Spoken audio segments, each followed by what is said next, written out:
Safety Board, and with me today is our investigator in charge, Dennis Collins.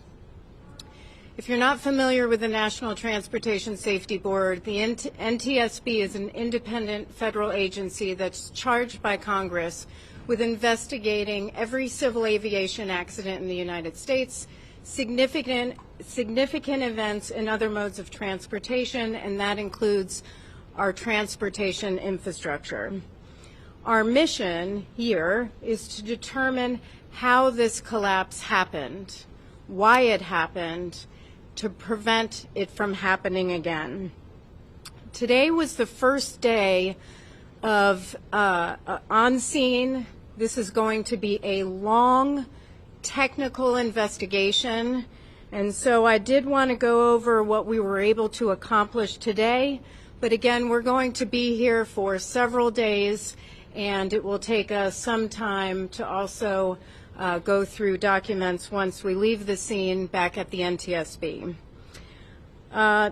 Today, our crash reconstructionist was able to get out early with the drone and map the scene. We did an initial inspection of the structure and the legs under the deck of the bridge. We want to see how the structure came to rest, and we're looking for things like signs of corrosion, signs of fatigue cracking. We're also looking to identify areas for closer examination that we might want to look at more, because as things are moved, as things are lifted at the scene, we might want to take an additional look of certain areas. We also might want to take pieces back to our lab or send it to Turner Fairbanks, and we haven't identified anything yet, but that could come. This was just the first day, especially as things move. Over the next several days, today too, and over the next several weeks, we'll be collecting a lot of information. That includes inspection reports. I know you are going to ask me about the inspection reports, and I'm going to get into that in a minute, but when we're on scene, we want to document the scene and focus on the scene. The information that's on a piece of paper, we can do that once we leave the scene. We're collecting that information, but the evaluation of that information will come later. We'll be looking at maintenance records. We did get some video from a local business, which helped us to establish that the time of the collapse was around 6:40 a.m. We are asking witnesses whether you took pictures, video, whether you were an eyewitness to something within the last 7 days, to contact us by emailing us at witness@ntsb.gov. It's witness@ntsb.gov.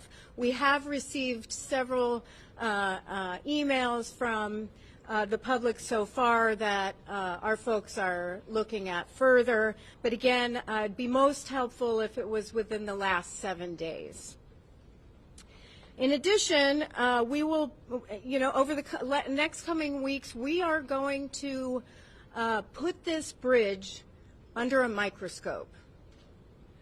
We're going to look at the entire history of this bridge, from the design, construction, maintenance, repair, all work up until the day of the collapse.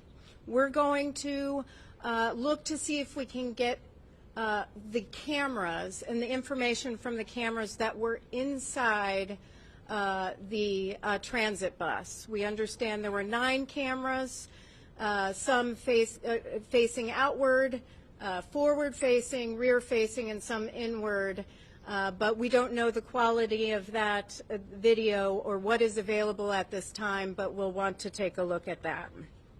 In addition, we'll be looking at the inspection frequency, the inspection quality.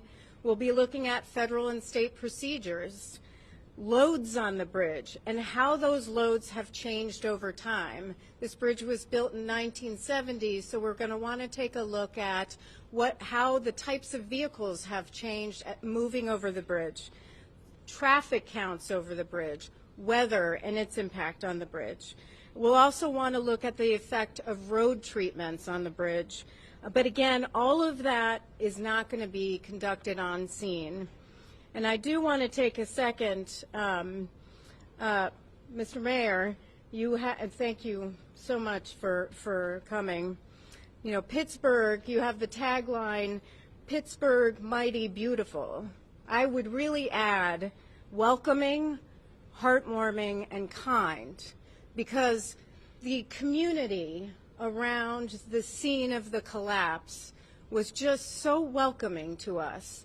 You know, Briarcliff Road residents, they've had vehicles up and down the road, you know, blocking some of their areas that they need to get to and from their homes and other locations. They've had people there.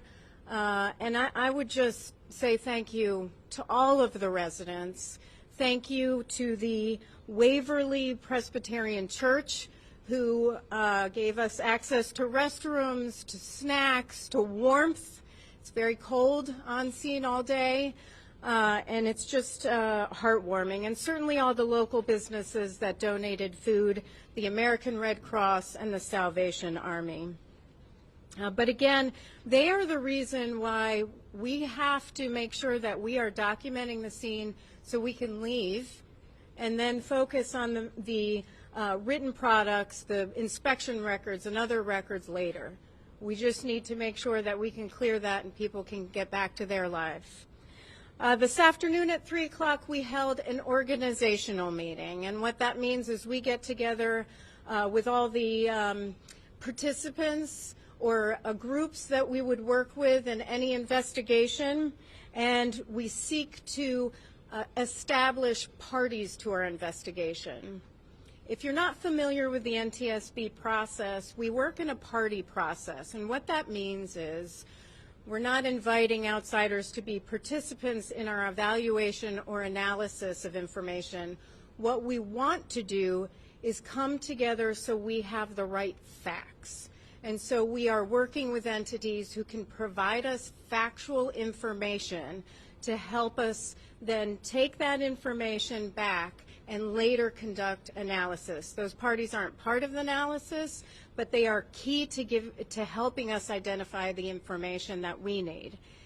It's also helpful to them because they get access to our information. And then they can take that information. They don't have to wait until we have a final report out or final recommendations. They have the access to the information that they can take and make safety improvements right away. And so, you know, the Federal Highway Administration is part of our party process. They're a party to our investigation. I do want to take a moment and thank Acting Administrator Stephanie Pollack. I'd also like to thank Executive Director Tom Everett and a host of bridge engineers that are here from the Federal Highway Administration to assist us, really experts in their field. It's a great working relationship that we have with the Federal Highway Administration, and we're very thankful to have Tony Mento, Justin Osell, Dennis O'Shea, and John Buck from Federal Highways. We've also offered party status to the Pennsylvania Department of Transportation, the City of Pittsburgh, and the Port Authority of Allegheny County. We're waiting to hear back on whether there'll be parties to our investigation. But again, it's an important part of the process for both us and for those involved. So we encourage that. Again, I want to say we're not going to determine the probable cause of the collapse here.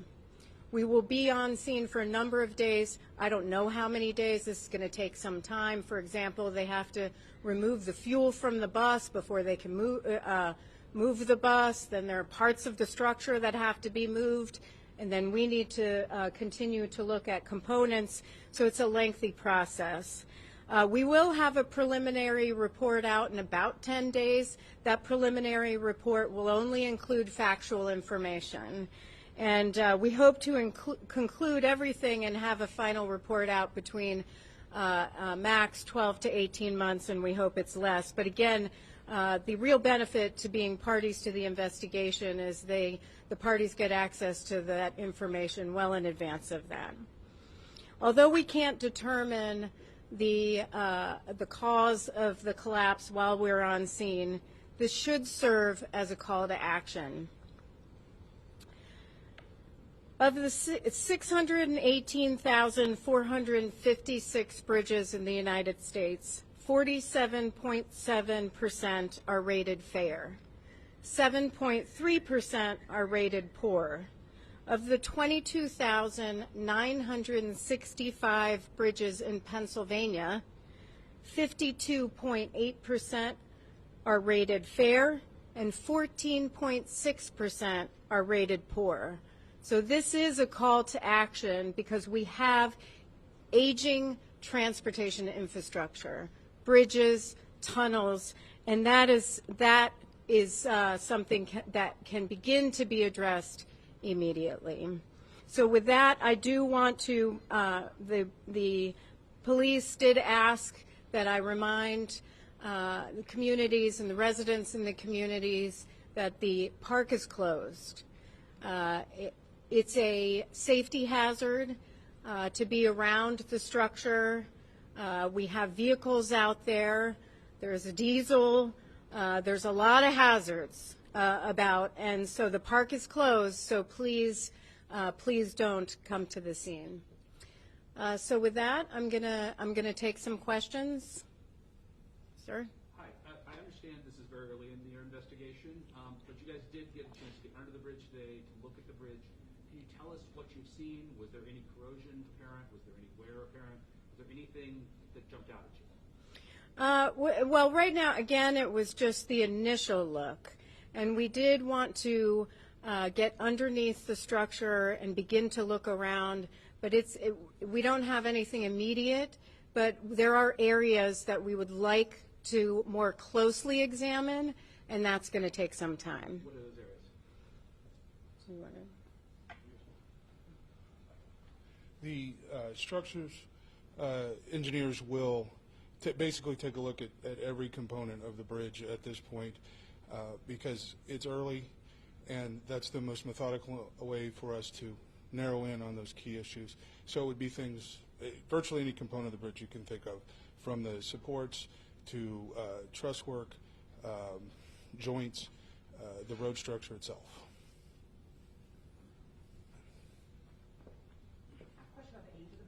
Yes. I know it was built in 1970, 52 years old. It doesn't seem particularly old for a bridge. Is 52 years old for a bridge? Does it depend on the bridge? And do you guys know anything about anything unique about the building of this bridge? That is all what, I'm sorry, the question was the age of the bridge and about the anything unique related to this particular bridge. We haven't, there are a number of 50-year-old bridges in the United States, even older, but, you know, in every bridge is different. In this one in particular, we'll have to look at that information as we go forward. Right now, we're really focused with the damage that we see we've seen before us in our initial inspection. Any logistical steps that would have to happen before you could actually get in and move the bus? But is there any kind of rough timeline, like a matter of days, hours before moves could be made to get cars or the bus out of there? Yeah, the question is regarding the timeline on moving forward, particularly with moving the bus and the cars and parts of the structure. The bus, the fire department's going to have to remove diesel from the bus. They'll take the cameras and other information when they're there. They'll then have to move the bus, which is going to take some time. It is quite an operation. We have to make sure everyone, including the company who's operating the crane, is safe. And so that will take time. Then, of course, vehicles and parts of the structure. But as we move parts of the structure, there might be other areas that we're going to want to see. And we're probably, my guess is we're going to want to go back in tomorrow to underneath the structure again and around. Yep. Call to action, so that nearly 15% of bridges have been rated 4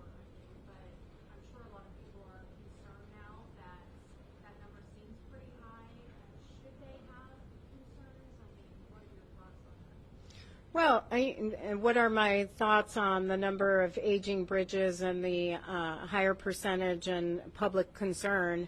I mean, certainly we do have a crisis for our transportation infrastructure. We have aging bridges, aging tunnels, aging pipelines, and that's something that states and the entire U.S. government is going to have to deal with. So, we've all seen the picture, really, really incredible damage. What was it like to actually be there and see it up close? What was it? The question is, what was it like to see it up close? We're really fortunate that no one died. That's not to, injuries are very serious. But when I look at the bus and the position of the bus and the position of the vehicles, I'm really thankful that no one lost their life in this collapse, really. And then when you're next to the structure and you're underneath the structure, I mean, the damage is massive. Massive. And so it's really, it certainly takes your breath away when you're there. I mean, there are pieces, there are components, and, we had our team and Federal Highways really all over the structure today and underneath. And it's really, I'm thankful that no one lost their life in this collapse. Yes? You mentioned you have video. Does it show the collapse? The video, there's a question on whether the video shows the collapse. The video is from one of the local businesses. We don't have the video, but we were able to view it. I'll actually let Dennis address that because he was the one who spoke with the business owner. Yes, so in regards to the video, it does not actually show the collapse. The camera's position was not such that it could capture that, but it did give us time information about, for example, when the bus made its turn and started down that way. So, potentially then, in 2022, right, we've kind of come used to videos, if they exist, being archived pretty quickly, whether it's a homeowner or somebody who's in there in one of those cars with a video might have quickly put it out. Is it possible that the bus video was the only video? The location too, because it's far away from the businesses. I mean, we all know that intersection. There's not a lot immediately adjacent to the bridge with Yep. a good view. The question is it possible the bus is with the only video? I don't know that. We have had a lot of outreach from the public. We're hoping to get more. Again, we're asking the public to email us video, photos, eyewitness accounts at email us at witness@ntsb.gov. That's very helpful for us. We would prefer that it would be within the last 7 days so that we can better evaluate the video and photos and eyewitness accounts. And with regards to the video, are you telling the city and or the county not to release any information on this, not to talk to the public about this? And related to that, would you allow them to release the video from the bus? The question is confidentiality of information related to the investigation, whether the city or county can release information or the video, this particular video. The investigation is an investigation. It's an active investigation, and that information, any information is provided by the NTSB. Any release of anything is always provided by the NTSB, not outside, not even the parties to the investigation. Everything flows through the NTSB because it's crucial to our investigation. One more question?